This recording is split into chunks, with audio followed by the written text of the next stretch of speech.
Welcome to Spenelli Speaks.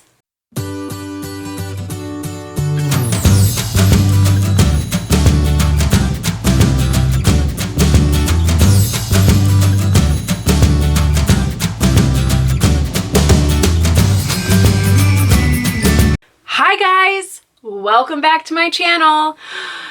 April is over. Oh my goodness. Light at the end of the tunnel. Please, please, please let there be light at the end of this tunnel. That being said, I hope you all are well and taking care. It has been certainly some crazy times and we are all getting through this together. So I hope that you are taking care of yourselves and each other. If you are new to my channel, hi, welcome. It's nice to see you, meet you, and yeah, I hope you stick around. If you've been here before, hi there. It's nice to see you again. Comment below. I like to hear from you. So I've been having a blast. There's been a couple of different things that happened in the course of April that really pumped up the, interaction between us booktubers and other people who love the community as well.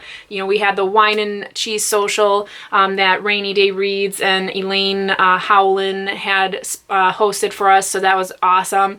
We also had Dewey's Readathon that happened in April as well, so there's been a lot of fun things happening amidst these COVID-19 times. I think, we're all trying our best to stay positive and to connect with one another. So, yeah, it's been a great month, even though it's been a weird month. So May, we're going to keep pushing through. We're going to keep being positive. We're going to keep being there for one another. And yeah, so today I am doing my April wrap-up. And I read a lot. I am so excited to share with you today what I all got through. I am thrilled. I read 12 books. Yes, my friend, 12. That was 10 physical books and 2 audiobooks. That's a lot. That's crazy. I wish I knew how many pages that was. I'm sure there's probably something that will tell me that, but I don't know. So I'm going to get right down into it. You know how I usually do this is start with the ones I didn't so much like down to the ones that I loved. So I did not have any 1-star reviews this month, which is awesome. I very rarely give ones. I very rarely pick books that I think are going to be bad, so I don't have a lot of ones. However, this month I did have 3 2-star reviews, and I'm going to get right into it. The first book that I rated a 2 was actually the book that my book club read, which was Midnight in the Garden of Good and Evil. We just had our live discussion for this book last night, and I kind of had a few questions prepared and discussed that. And overall, I just really thought the book was okay for me. And it really chalked up to the fact that this is a nonfiction book that really read as fiction, really strongly. So much so that I had a hard time believing any of it other than the core of the book being about a murder trial. So to me, I would rather you just say this is a fiction book based on a true story than to make it so outrageous that I don't believe anything that you're saying. And even in the very back, so in the author's note, it says, all the characters in this book are real, but it bears mentioning that I have used pseudonyms for the number of them in order to protect their privacy. Okay, that's fine. Though this is a work of nonfiction, I have taken certain storytelling liberties, particularly having to do with the timing of events. Where the narrative strays from strict nonfiction, my intention has been to remain faithful to the characters and to the essential drift of events as they really happened. So in other words, you made it all up except for core pieces of events. That to me is not nonfiction. Just say this is a fiction book that is based on a true story. That would make me feel way better. So I did have to give it a 2 because I just had a really hard time believing it the whole way through. Were the facts interesting? Yes. Were the characters interesting? Heck yeah. If this was a nonfiction book, I would have rated it a 3 or a 3.5, but it's not, so it gets a 2. Then the second one I rated a 2 is Me Talk Pretty One Day by David Sedaris. I decided I had like 4 days left of the month after Dewey's Readathon, and I had finished really all of my books for the month, and I was like, you know what, I can probably fit in a few more along the way, and I ended up seeing this book on my Hoopla account, which is my library audio account, and I had seen a lot of these books, a lot of David Sedaris's books out there, and I'm like, okay, maybe I need to take a look at what these are. Now, if you know me, you know I don't read backs of books. I just look at their covers and their titles, and I basically pick them from there. I kind of wish I would have known more about him before I had done that, because essentially, Me Talk Pretty One Day is a compilation of essays that he has written, and he does that. So he's a humorist. He writes essays. He, does speaking events and stuff like that. And I just didn't get it. I was as we were going through, I was like, wait a minute. So this isn't a book. This is essays. Like, shame on me, really. Shame on me for not really looking into it. And then once I kind of understood what was happening, like after the, first 2 essays, I was like, okay, so these are essays. Then I was like, well, I don't even know who this person is. So none of it was really clicking for me. Like, I didn't really understand, what his intention was of all of it. And so I was really confused. And then he was talking more about his sister, Amy Sedaris, who I do know. And I was like, oh, and that's where I was most interested, because I knew who she was. And then I was just kind of like, this isn't my thing. This really just isn't my thing. Like, by the end of the book, I was like, I don't think I'll read anything else from him. Everyone has their own opinions. A lot of people really enjoy David Sedaris. That's great. Good for you. Unfortunately for me, I was like, I don't get it.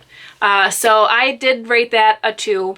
I did like that because this was an audiobook, there were certain chapters or certain essays that were actually live performances. So that was really interesting because you could hear the audience feedback, which was nice. So those I actually enjoyed more than just the ones that were read. So that was really nice. So I did like that portion of it. Overall, I couldn't give it more than a 2 for my own opinion. So that was the second book that I rated this month. Then the third book that I rated a 2 this month, Jane Eyre Laid Bare. Now again, I don't read the back of anything. I just saw that this was something with Jane Eyre, and I was reading Jane Eyre. I had picked this up in a book haul a while back, and when I had just finished Jane Eyre, and then I was going right into this one, and let me tell ya, my cheeks were gonna get so red. This book is literally Jane Eyre. From the start of her getting to the manor where Mr. Rochester and everyone is, it opens with the scene with her waiting at the bed and breakfast or whatever, and oh, I thought someone was going to pick me up. It is literally line for line Jane Eyre. And then all of a sudden you'll have this little offshoot of Jane. It's written in the same perspective, having these erotic thoughts. And then it'll come back to line for line for line of Jane Eyre. And then all of a sudden it will deviate, and there'll be a random sex scene with a butler and a maid or something, and then it'll come back line for line for line Jane Eyre. And then nothing happens forever. And you're thinking to yourself when are they gonna have sex? And then they do, and it's what is happening? And then the very end, I won't do any spoilers in case you want to read this book, but at the very end, it's what the? So, it's not good. I did not enjoy it. I was just this is ridiculous. It's basically just, I took this really nice classic novel, and then, ooh, sex scene. Ooh, sex scene. Ooh, sex scene. I mean, it was... That's all I can say about it. It was terrible. So I'm going to give this a 2. It was okay, but you know, I basically was able to skim through the whole thing because I had literally just read Jane Eyre, so it was silly to have to read it. It did not have anything before being at the manor. It did not have anything after Jane leaves the manor. So yeah, this was definitely a 2. So then we move into my 3-star picks, and the first one I'm going to talk about, you'll probably remember I did a rapid review for The Little Prince, and in that rapid review I did rate it a 4. But then in looking back when I was preparing for this video, I realized that I think I gave it a 4 because I had immediately watched the Netflix adaptation of it, and I loved that. And I think when I was then doing my review for this, I had it kind of in my head of how much I liked the movie, that when I was thinking about the book, I was putting them two together too much. And then after reflecting on it a little bit more, I do have to say I'm gonna probably bring this down to a 3. It was still good. It's not as good as I remember it at the time. However, the Netflix version I loved. I thought it was perfect. I loved it. So I did give this one a 3 after all. Really cute. Little illustrations throughout. It really reminds me of The Alchemist. It's kind of a journey. It's really kind of getting to know yourself and kind of finding yourself. The story is written from the perspective of a man who meets the Little Prince, and then the Little Prince tells him his story, and it's really cute and quick read.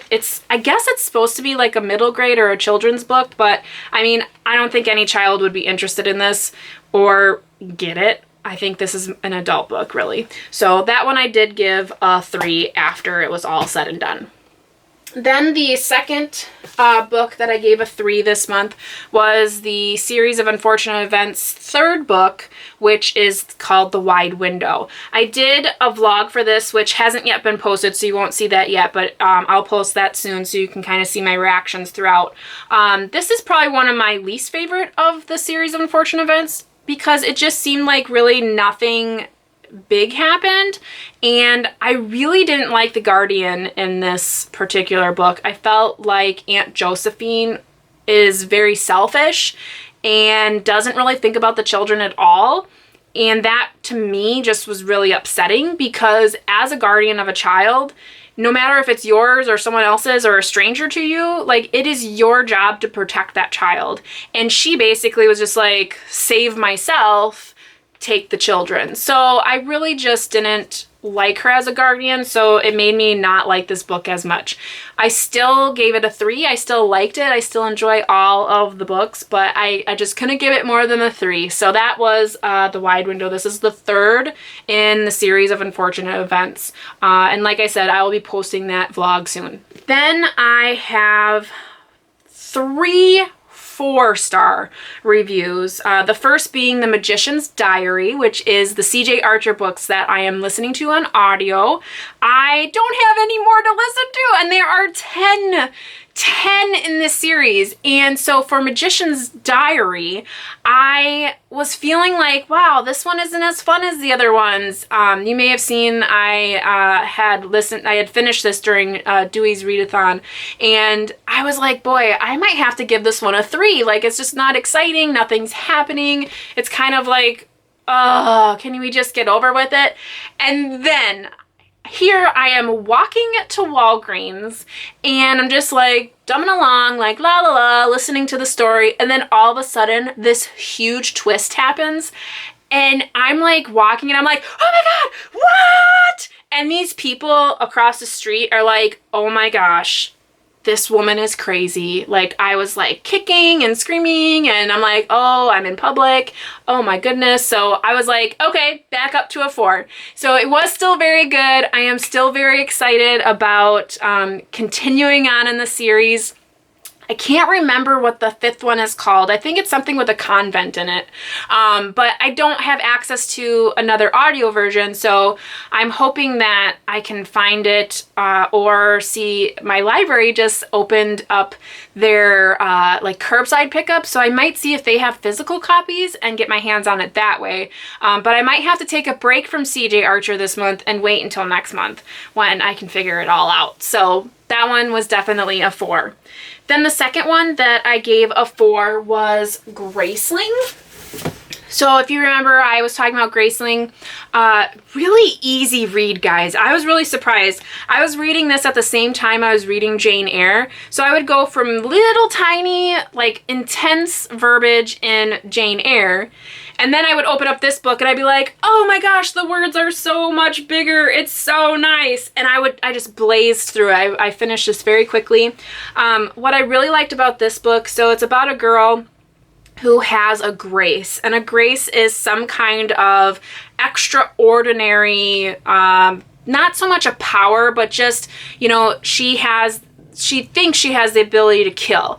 So a lot of times, Gracelings, as they are called, are taken in by kingdoms and then used basically as pawns. Like, oh, you're great at archery. Now you're my special archer. Or you have a grace for cooking, so you're the king's cook. So most of the Gracelings are kept in varying kingdoms, and this particular Graceling is kind of helping with certain things underneath. They have a special like council that is kind of doing rogue missions for certain things, and something comes up where they have to figure something out and find out if a king in another kingdom is doing some evil things.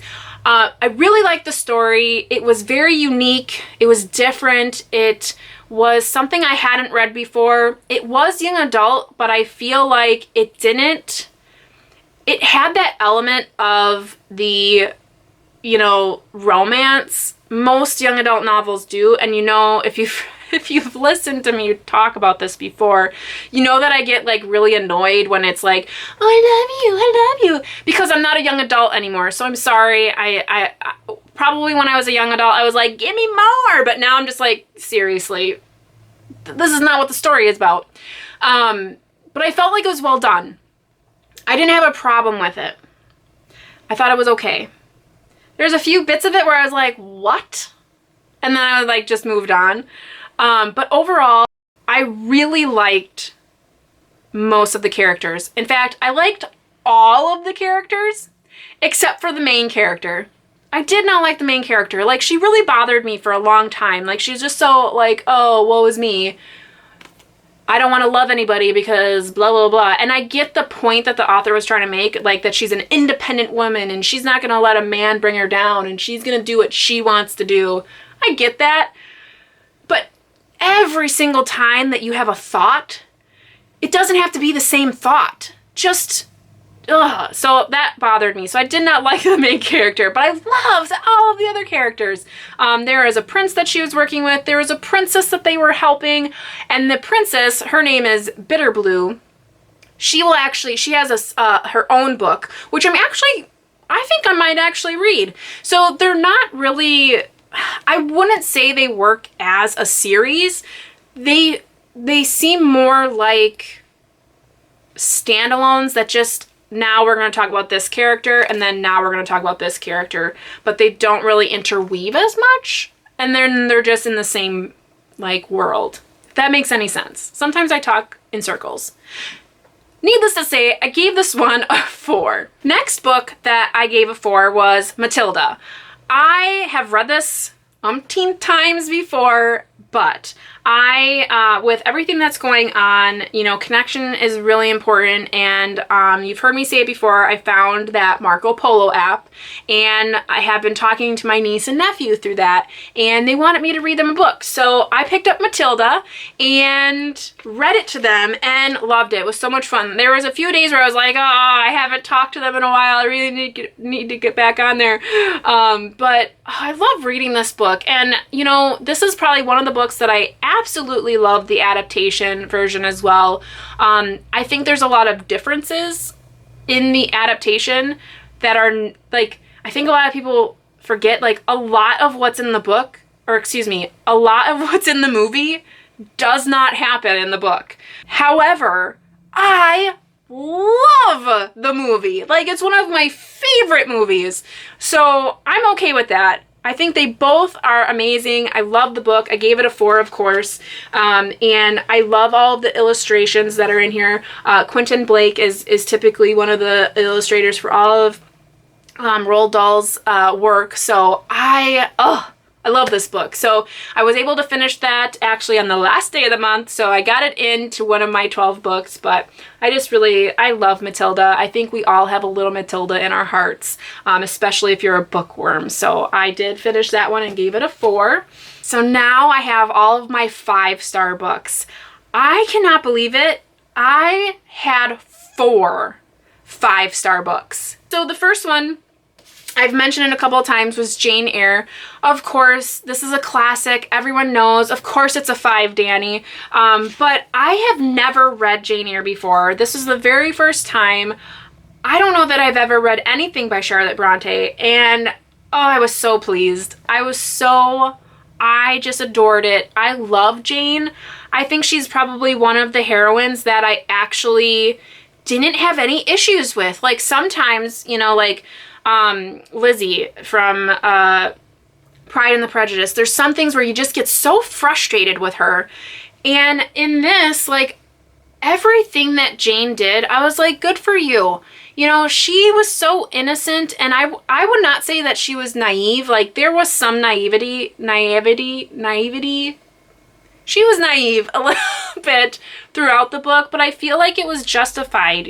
She was, I would say, a little bit manipulated in here by Mr. Rochester, but, like, she just did what she thought was right through the whole book, and all she wanted to do was help. And when she was told that she was rotten and evil and whatever, she was just like, no, I'm not. And I just loved her. I thought she was like a perfect heroine. I really did like her a lot. Mr. Rochester, I did not. I felt like he was kind of a jerk. He was manipulative. He was secretive. He lied a lot. I'm happy that they ended up together, of course, because that's what she wanted, and I like Jane. But I was just like, dude, you need to stop. Just stop. Like, ugh. So anyways, I gave that a 5. Then the next one, you may have saw that I read this during the Wine and Cheese Social, but the Guernsey Literary Potato Peel Pie Society book, I did give this a 5. I've talked about it a little bit before, so I won't get too much into it. But this is a epistolary novel, which means it is all written in letters back and forth. This is the first time I've ever read anything like that, and I loved it. It was so good. I'm going to be looking into some other books that are like that. I know a few of you out there have given me some recommendations, so I will definitely be looking into those for sure, because I absolutely adored this style. It really, I know one of you out there said that it's a really great way to get to know the characters, and boy, you are so right. It's such a unique way. I loved it. So this one I gave a 5 for sure. And then I also gave What Alice Forgot a 5. You saw that I read this also during the readathon and got it done in one sitting. I could not put this down, guys. I could not put it down. This book is about a woman who wakes up on the gym floor and believes it's 1998 and that she's pregnant with her first child, and then it's actually not. It's been 10 years and she's getting a divorce. I just did a rapid review on this, so if you've seen that, you know a little bit more, but I love this book. And it's a chunkster. It was so good. First time ever reading Liane Moriarty, and I was just thrilled. I'm really excited to jump into some of her other stuff. I know I have a couple of her books from other hauls that I have done, so I've just been kind of collecting her books as I was going because I recognized her stuff, and oh my gosh, I'm so pleased to have found her. So that I definitely gave a 5. I loved it. It like really just, so good. And then the last book that I gave a 5, which literally gave me a sugar high, was Garden Spells. Guys, I was really worried about reading this book because I had picked it up not knowing anything about Sarah Addison Allen, not knowing anything about this book. And as soon as I like showed that I had it and that I was putting it on a TBR, all of you out there were like, oh my gosh, it's so great. Oh, the best author. Oh, and then I was like, ah, what have I done? Because it seems like every time I get a recommendation, or not a recommendation, but like whenever I look at a book and then someone says, oh my gosh, it's amazing, my take on it is like, oh, it wasn't that good. And like, it's like my expectations were like piped up so high that then when I read it, I'm like, what? Not the case here. Everyone said it was amazing. Everyone said it was so good. And everyone was right. It was so good. Oh, I was like, I had chills. I literally had to keep my tears in my skull when I read the final lines. I loved this book. I am so happy. It's going up there with maybe one of my favorite books of the year. I couldn't believe it. I loved it. I will definitely be looking for some more Sarah Addison Allen. So all of you out there who are like, Danny, read this book, it's so good. Good for you. You keep it up. You keep that up. You keep telling Danny what to read because, man, you were right. So that one I definitely gave a 5. That's it then. That's the 12 books. So 12 books, 10 physical, 2 audio. I had 3 2 stars, 2 3 stars, 3 4 stars, and 4 5 stars. Oh, that's interesting. Huh. Anywho, I had a blast this month. It was so awesome. I can't wait to keep trucking into May and then subsequently into June.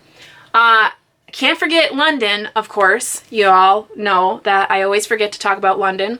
I am to page 428 with my friend Laura from Book Bubbler.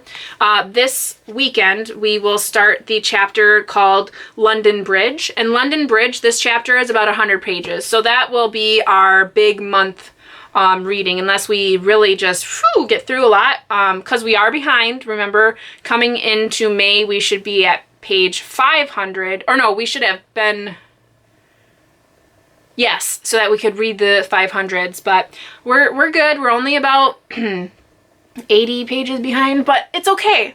We'll be fine. We're doing great. It is really good. The last chapter that we just read was called The Whorehouse. It was funny. It was really, really good. So I really like that. This is going great. Love Laura. Her and I have really great discussions on that stuff, so it's been a fun time. This has been really long and I'm so sorry. I'm trying to keep my videos shorter so that they're easier to get through, but there was so much that I read this month, so I do appreciate each and every one of you. Thank you so much for being here. I hope that if you're new, you've taken some time to hit that subscribe button and the notification bell, and comment below. Have you read any of these books? Have any of them kind of tickled your fancy? You want to know more information? Comment below. Let me know what you're thinking. What are you going to be reading in May? I know my TBR will be out soon, so you'll be checking that out for me, but let me know what you're reading. I love you guys so much. I hope you're having a great day. Take care, and you know how it goes. Happy reading. Bye!